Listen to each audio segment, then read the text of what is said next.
You're listening to the Good Question Podcast with Richard Jacobs. Our goal is to make each of our guests exclaim, that's a good question.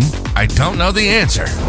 Because when that happens, it means you, the listener, may be inspired to learn more beyond the interview and to ask great questions yourself that lead to new insights. In this podcast, we cover historical and current anthropology, comparative religion, and history. Welcome, and let's get started. Hello, this is Richard Jacobs with the Good Question Podcast. My guest today is Dennis J. Hensen. He's an author. He's the founder of Vanguard Marketing and Investments Incorporated. We're going to talk about Dennis's bio kind of in his own words, but he's been involved in real estate for, looks like right about at least 20 years. He has several books out. He's taught classes in real estate investing. His books are The Royal Flush of Real Estate Investing and also A Millionaire's Treasure Map to Real Estate Investing that have received great reviews. So I'm glad to have him today, and welcome, Dennis. Thank you, Richard. I appreciate you having me. Yeah, tell me a bit about your background. How did you first get curious and interested in real estate investing? I used to stay up at night and watch TV, and I would see Carlton Sheets, and he would talk about how easy it was to purchase properties and fix them up and rent them out and make money over a period of time. And I always thought, well, that'd be interesting. I'd like to maybe do that someday. So after I graduated from college, I became a band director. And part of my salary was that they were going to provide me a home to live in to get me to come to this little school. And so I went there, and the principal come in and he said, well, the board met and they're going to let you live in that home. And I said, well, I haven't made any other arrangements. And he said, well, the school does own a little lot. If you wanted to bring in a mobile home, you could put it there. So I purchased a mobile home, put it on the lot. And I thought, well, this is going to be fine. It's on the school ground. I don't have to walk very far. And I'd been living with some band parents till that got set up. So the first night I moved into the mobile home about 3 a.m. The home was on Railroad Street. About 3 a.m, I found out why it was Railroad Street, because the train came within about 5 feet of the mobile home. Oh, and it took me out of the bed. So I thought, well, this is not going to work. So I bought a house. Then I thought, well, I'll rent the mobile home because, I saw some friends do that in college. So some family came by and they gave me a check for $300 and they moved in, and the check bounced and I never saw them again. They never paid another payment. And it took me a year to figure out how to get them out. That's how I got into real estate investing. And after I did that, I thought, well, I'm not. How many years ago was it, by the way? Oh, that was in 1970. So you've only been doing this for 54 years. I mean, that's not really much, Just getting good. But that's how I got started. And after a couple more years, I bought some more courses on real estate and got started again. And I've been doing it for over 50 years now. That's amazing. Congratulations. That's awesome. Thank you. Are you, I don't know, I'm sure when you think about prices, when you first started investing and you think about them now, it must be mind-boggling. What's that experience been like to see the prices go up and up and up and up unbelievably? Well, it feels pretty good. I mean, if you have lots of properties, when those prices go up, so does your net worth, and so does the rent. So it's not really a bad thing for real estate investors when the property values go up. It's actually a pretty good thing. Yeah. Are you surprised? Have there been many times where you're like, oh man, I can't go much higher than this? Did you ever, what have you thought over the years about prices? Just, some anecdotal thoughts. I never really thought too much about it because the way that I do real estate investing is based on what's the price today. So if the price today is $250,000, then I'm going to buy or make an offer on the property based on that minus repairs and have a markup in there. So I've been lucky for all the time that I've been in real estate investing. The prices have pretty much always just gone up. So the older, the longer I've had the properties, the more they're worth. Of course, there's some maintenance involved, wear and tear and so forth. But real estate investing overall is a pretty good business to be in. And my students in real estate have been extremely successful. I mean, much more successful than I am. I'm a better teacher than a real estate investor based on the success of my students. Well, so, what kinds of things have you tried in real estate? Have you done just single family homes or commercial? Like, what's been some of the angles you've tried, and, how do they work out? I've only done single family. Well, I shouldn't say only. I've dipped my finger or my toe into some commercial, and I've looked at some multifamily in the past, but really those are different businesses. They're not, I mean, they're both real estate, but they're really different in the sets of skills that you have to make those work. So I found out that all of them work, but if you concentrate on one and get really good on that, you don't really need the others. You don't have to diversify. You don't have to know everything about, if you play basketball, you don't have to know everything about football and soccer and everything else. You just need to be really good at what you're playing. And so that's pretty much what I teach, and that's pretty much what I've always done. I mean, there's a lot of philosophies. Some people will go into mobile homes, some people single family, Right. condos, commercial, get as many doors as you can, self-managed, have property management, flip, keep them long-term. I mean, there's a ton of different angles. So, like, which ones have you settled on, if not one angle? Like, what are some of the core principles you teach? Well, as far as real estate, I only do single family, but there's a lot of different techniques. There's short sales, subject to, private money, and the list just goes on and on and on and on. And those are all advanced techniques. So in 2003 or 4, I was doing real estate investing in the Dallas-Fort Worth area in Arlington. And I wanted to go to some real estate investor meetings and meet other investors. I wanted to hear the speakers. But every time I went, I had to, the Dallas-Fort Worth Metroplex is big. I mean, really big. To go from Arlington to parts of Dallas is an hour drive. And the same way with Fort Worth. So I found myself having to go a long way and then come back really late. And I didn't like that. So I thought, I'll start an investor group here in Arlington. Then I get to pick the speakers and I get to meet all of the people, and I can teach classes. And for the things that I'm not really too good at or don't know a lot about, I'll teach a class on that. Then I'll have to get good.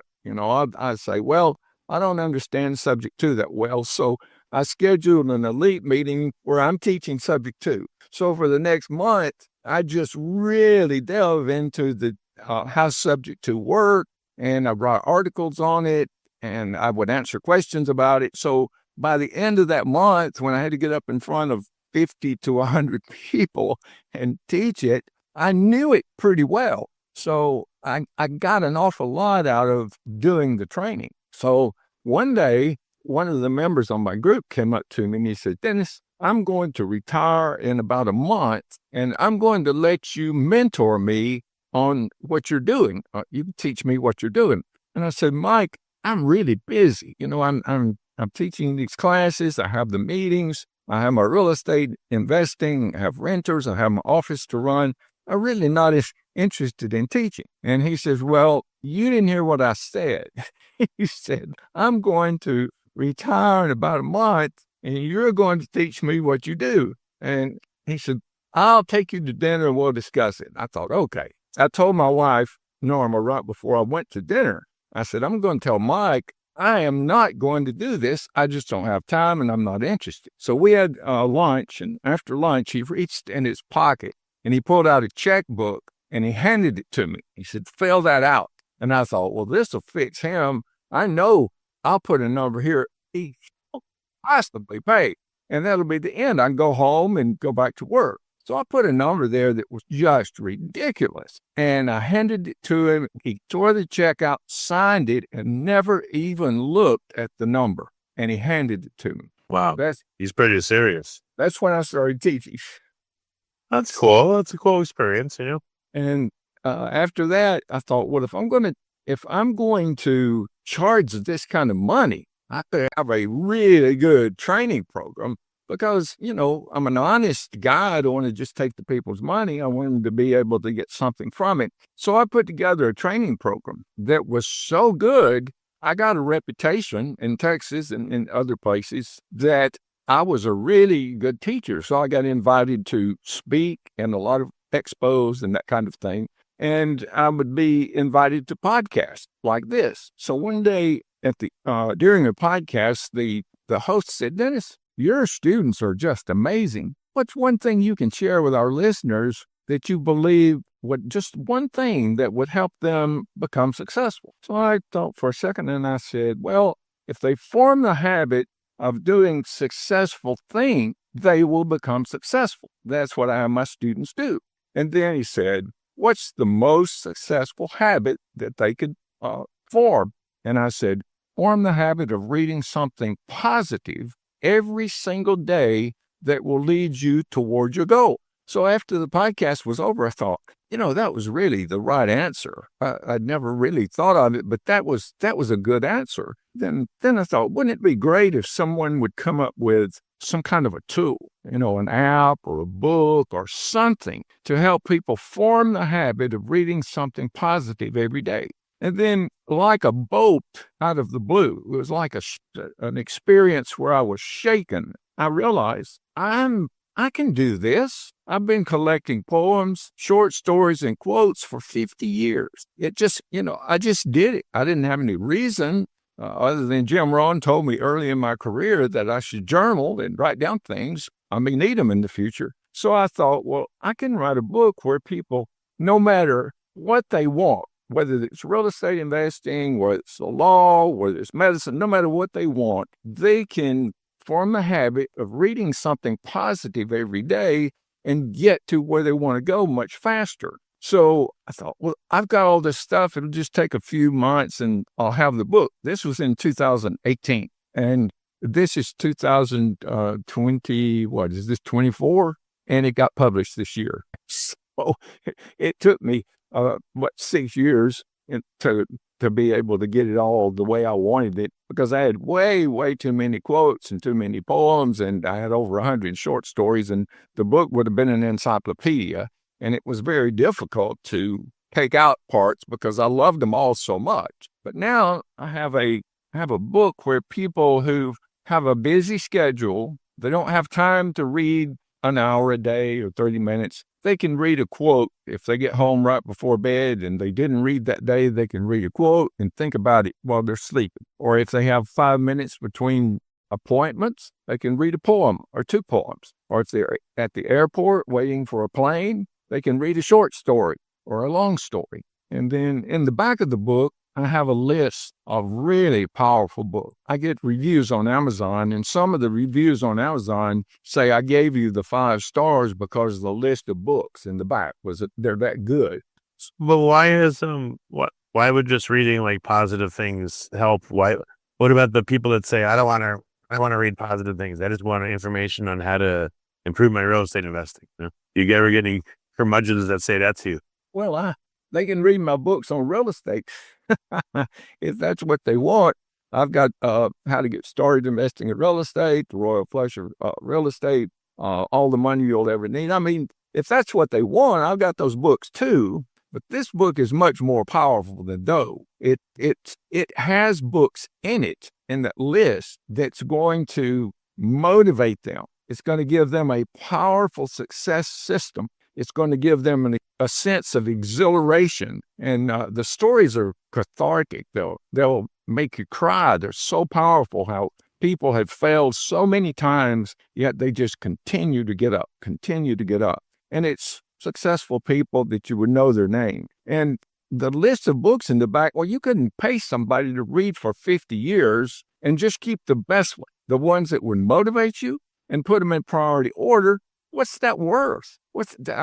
If you paid somebody to do that, it would cost you $1 million. 50 years is a long time, and that's a lot of reading. Plus, the book solves a problem. Everyone needs a gift for a special person that doesn't break the bank. And the book is a wonderful gift. It's called Real Impact Daily Inspiration. And I went all out when I published this book. It's so nice that I was doing a podcast with a book publisher. Now, this guy is well known, and he prints books and publishes, and I sent him a hardcover of the book. During the podcast, he held it up and he said, "Dennis, this is the nicest book I've ever held in my hand." And it is. I spent a fortune getting it to be beautiful. so that you can give it to your grandparents, you can give it to your children, grandchildren, people that are graduating high school and college seniors. It would be a super book, help change their life. So I went, it took 5 years, but it's a quality product. And I want to give your listeners a free ebook, if you don't mind. Is that okay? Sure. What's a good link where they could get it? And what's it about? Realimpactbook.com, REAL impactbook.com. Scroll down to the bottom where it says podcast guests or podcast listeners. And you just click on that, put in your name and email. It won't put you on an email list, and it will automatically send you the book. It'll send this instantly. You'll have it and you can download it and read it. And I know that people that get it and read it will say, this is something that's good, and they'll want to give it to people that they love and help them change life. Okay. This one that you're offering for free download, is it a bit about real estate, or is this more like positive affirmations and stories and stuff? No, it's for anyone who wants to improve their life. It's not about real estate. However, in my real estate training, I had one section on the training site and in one section in the training about motivation, because regardless of what it is you do, the first thing you have to do is get your mind right. That's the first of the 7 secrets of success. And part of getting your mind right is having a positive mental attitude and being excited about what it is you're trying to accomplish. If, like Henry Ford once said, if a fellow believes he can do a thing, he's probably right. If a fellow believes he can't do a thing, he's probably right. So one of the first things I had to do with my students was to teach them to believe that they could become successful. And this was in real estate investing, but I also teach business. And in that training, it doesn't really matter what it is. It could be someone wanting to become a nurse or a doctor or an attorney, or maybe they want to become an engineer or maybe an electrician. It doesn't really matter what it is. The main thing is you have to know what you want first, and then once you know where you want to go, then this is a roadmap of how to get there. You read a little bit every day. Zig Ziglar said, remember, little by little, a little becomes a lot. If you read for 20 minutes a day on a 200-page book, at the end of a year, you would have read 20 books. Which is a lot. 19. There's 20 more than most people read a year, yeah. 19 more than the average person. And then he says, imagine how that would change your life. And it will. I mean, if you read 20 books a year, especially on a specific topic, you'll become an expert, which is kind of how I became an expert. In real estate investing, you can Google me and you're going to find 50 pages about me in real estate and on YouTube, and it goes on and on. Well, I mean, would you be able to give any specifics for listeners? Again, you have such a long experience. What are some like real hard-won lessons that you've gotten from doing real estate investing? What are some things that you maybe you screwed up big time and it taught you a lot? Well, we just covered the first one. I mean, the first thing you got to do is believe. You have to get your mind right and be positive. The next thing is you have to seek wisdom, which is what I'm talking about reading the book. And then the next one is there's certain skills in any business or sport. There's certain skills that must be mastered. For example, if you play basketball and you can't dribble or shoot or run or pass, you can't play basketball. I mean, you could look good and be strong and get out on the court, but you won't be successful. Well, it's the same way in any business or real estate. In real estate, the skills are mining, money, maintenance, marketing, and management. Mining is finding a good deal. Money is finding the money to make the deal work. Maintenance is fixing the property up so it's ready to go. Marketing is letting everybody know so that you can rent it or sell it. And then management is managing your business, because if you become successful, you'll have a business, you'll end up with a secretary, you'll end up with lots of people, contractors and people working for you, and someone has to manage those. But that's not exclusive to real estate. Those 5 M's are the 5 M's of business. Any business has to have a product, and then they have to have the money to make it work. So real estate is just the name of a destination. And when you're teaching someone, it really doesn't matter what their destination is as long as they know. I used to bring my real estate students in and say, what if you were planning a trip? Tell me how to plan the trip. And one of the first things they would ask me is, well, where are we going to go? And they just told me what I'm trying to teach them. If you don't know where you're going, there's a Yogi Berra quote about that. I don't remember exactly what it was, but it was funny. Like any road will take you there. But Yogi made it really funny. He was good at saying funny things. But I like when he said nobody eats at that restaurant anymore. It's too busy. Can't get in. I'll have to look that quote up so that next time someone asks me, I'll know how to say it. Okay. Let me continue down the list. After you develop the skills, you have to make detailed plans. When I first got into business, one of my mentors said, well, where do you want to be in 5 years, in 10 years, in 20 years? What do you want to leave after you've gone? I had never heard those questions before, and I didn't know what to say. Well, this was 1975, so that's 50 years ago, and I still think about that conversation. So you need to make detailed plans for tomorrow, for next week, for next month, for next year, for 5 years, 10 years. After World War II, China was in pretty bad shape. I mean, it was totally broke. They had a lot of people that were starving to death, and it didn't look good for China. But the leaders of China sat down and they started making plans. And they made plans for 5 years, 10 years, 15, 20. And the plans it was amazing. It was unreachable, it looked like. But in 10 years, they'd surpassed their 10-year plan. In 20 years, they'd surpassed their 20-year plan. And now, 50 years later, they've more than, look how powerful and how much money and how successful that country is. And coming from nothing, absolutely devastation at the end in 1945. So plans are important. And if you don't make them, well, you're not going to get very far.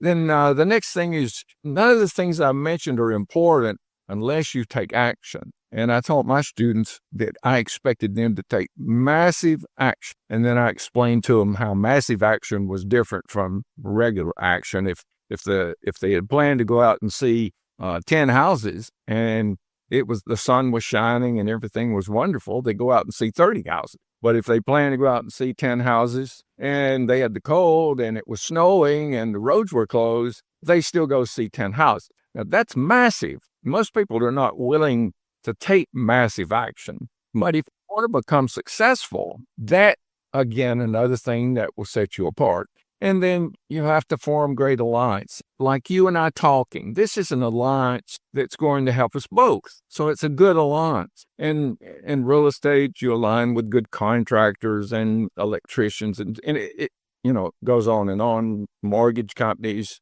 banks. But it doesn't have to be real estate. You can form alliances in whatever. If you're an engineer, you want to meet really good engineers so that you can exchange ideas and work together to make things happen, because more than one working on something is better than two individuals. And then the last one, and I guess the most important one, is to be persistent, because you're going to get knocked down. It doesn't matter what you do, what industry you're in, what business you're in, or even if you're not even in a business, you're going to have problems. You're going to get knocked down. You're going to lose money. You're going to make a mistake. People are going to turn their back on you. You're going to get disappointed. And the people who are successful are the people who get back up, no matter how hard they're knocked down. They get back up. They dust their pants off. I know in 2018, I started having strokes. I had 2 massive strokes and 5 small ones. And, I couldn't walk.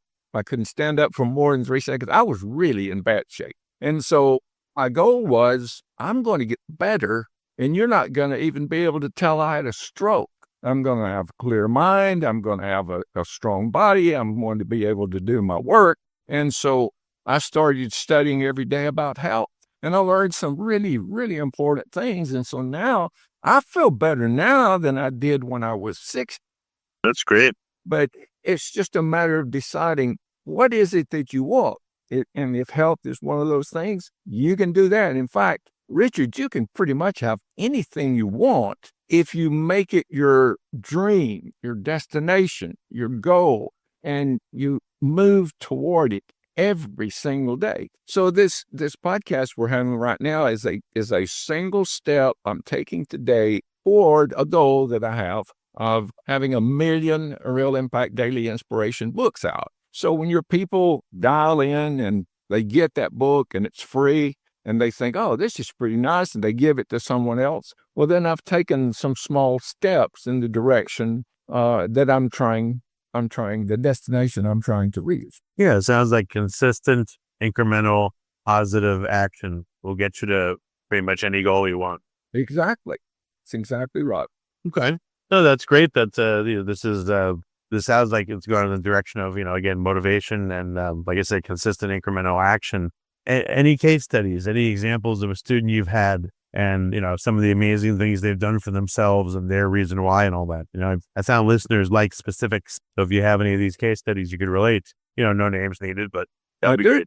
I have quite a few of them. One of the parts of the training was at the end of the training, I had them write a testimonial. I said, be honest. If it was bad, say it was bad. If you didn't learn anything, fine, but I didn't get any of those. I got some really great testimonials. So when I was writing this book, I contacted those students and said, is it okay if I use the testimonials in the book? And they said, oh, yeah, that'd be wonderful. So I did, and I gave them all a book. And then someone came in and said, Dennis, I read your book. We got to talking, and I said, well, which story in the book did you like the best? And he thought for a second. He said, I like the story of the little girl from Brazil who came to the United States, and she gave you every penny she had. She gave you all of her money. And within a year, she had made 10 times that much because of your training. And I thought that's funny because that's not a story in the book. That's a testimonial in the beginning, but he liked that better than some of the stories in the book of famous people. So I called her.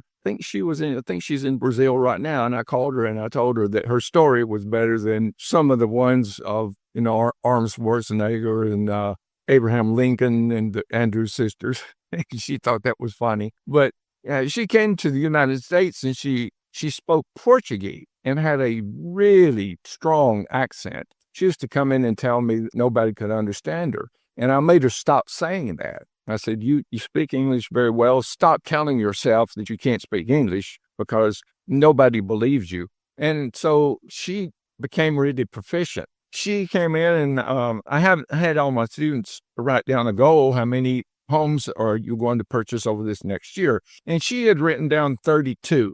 And so I said, well, Lynn, I think you're being a little bit overly optimistic. 32 homes in a year, single family homes, that's really pushing it. You could probably do it, but I think it'd be better if we started out making your weekly goals easier. So I had her cut it to 16 and we changed her numbers. At the end of the year, guess how many homes she had? 31 and a half. She had 32. Because awesome. Even though I changed the goal on her paper, she didn't change it in her head. And now she has hundreds. She's a multi-millionaire. She has hundreds, maybe over 1,000, maybe closer to 2,000. And she's just a super successful person. And most of the people in the front of the book where I use their testimonials, they're millionaires. And most of them started with pretty much nothing. But what they're saying in their testimonials is, if you'll listen to what this guy says, he'll change your life. And I'm not saying anything special. I'm just saying, if you follow these laws of nature, if you just follow and work with them instead of against them, you can become successful and have whatever you want. How have you seen people's definition of success change as they go along this journey? Everybody has a different definition of success. Some people want to be happy. Some people want to help other people. Some people want to go on a trip. Some people want to live in a nice home. Success is moving toward whatever it is that you have a burning desire to achieve. Now, the first thing that you have to become successful is a burning desire to achieve something, because you can't be successful. Well, you can. You can be successful with other people's desires. If you get up and go to work for someone else and you're happy at doing that, well, then you're successful. And you're successful for them, you're successful for you. Whatever makes you happy, if you really enjoy going in and accomplishing something and getting a pat on the back and getting a pay raise, Well, that's success. That's what you desire. That's successful for you. But most people, or a lot of people, are not happy with that. They want more. And the human spirit desires more. So if you can go ahead and listen to your inner voice, it will tell you what your desire should be. Everybody wonders, well, why am I here? Well, you're being told why you're here all the time. It's called desires. You have these desires. Oh man, I wish I could do this. I wish I could be this, or I wish I could own that. Well, there's a story in there about Conrad Hilton in the book. Paris Hilton's dad, but that's probably the least most important thing about it. Right. So he was born into wealth. He had lots of money, and he went into politics and came out of it and didn't like it, wanted to go into business. He wanted to go into banking. He found a bank to buy in Texas, and he went down to purchase it, but for some reason it fell through. So he took the same money and bought a hotel. And he did so well with the hotel, he started buying hotels. He bought 3 a year. Well, everything was going really great for him. And then in 1929, the Great Depression hit, and the hotel industry was really hit hard, harder than any other industry. So he had hundreds and hundreds of rooms that were empty. So to make the long story short, he lost everything. He didn't have any money. His bellboy loaned him $300. He went to get gas, and the gas attendant said, I can't give you any more credit. I've already filled your tank 3 times on my money. I mean, he was totally broke. He had to borrow money to get a train to go see one of his other hotels. So he was in a train one time in Texas, and he saw a magazine with a picture of this new hotel that was being built. And he looked at it. It was the Waldorf Astoria. It wasn't built yet, but it had a picture of what it was going to look like. And he tore the picture out of the magazine and he wrote on it, "One day I'll own this hotel." Now he was broke and riding on a train with borrowed money, and he tore that out of a magazine and put it in his pocket. And guess what? He bought it and renamed it to Conrad Hilton. Now, that is a desire. I mean, that's the kind of, thing that you have to do when you get a desire. It's a gift. So you accept the gift and say, okay, now what do I have to do to get there? And you use the 7 secrets of success, which is get your mind right, seek wisdom, develop skills, make detailed plans, take massive action, form great alliances, and be persistent. And you never quit until you have whatever it is that you want. Okay, well, fair enough. So what's the best place for people to find out more about your work? They can get the book. Let's restate the URL. It's realimpactbook.com.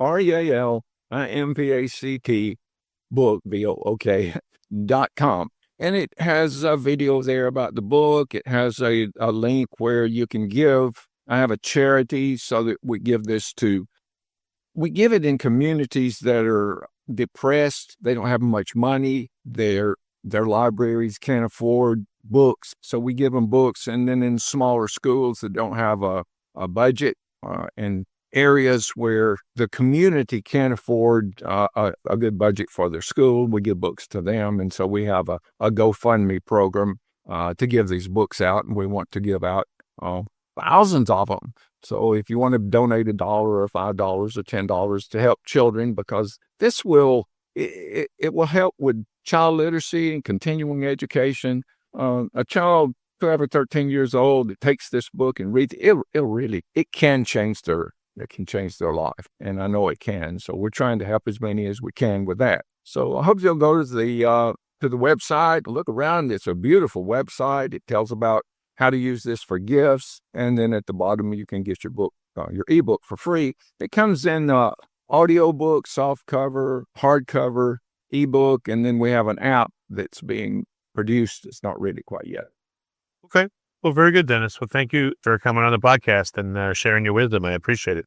Well, thank you, Richard. I really appreciate you having me, and I hope you'll have me again sometime soon. Excellent. Thank you for listening to the Good Question Podcast. Please email support@thegoodquestionpodcast.com if you have any referrals to great guests for us to interview. Visit thegoodquestionpodcast.com to hear more interviews.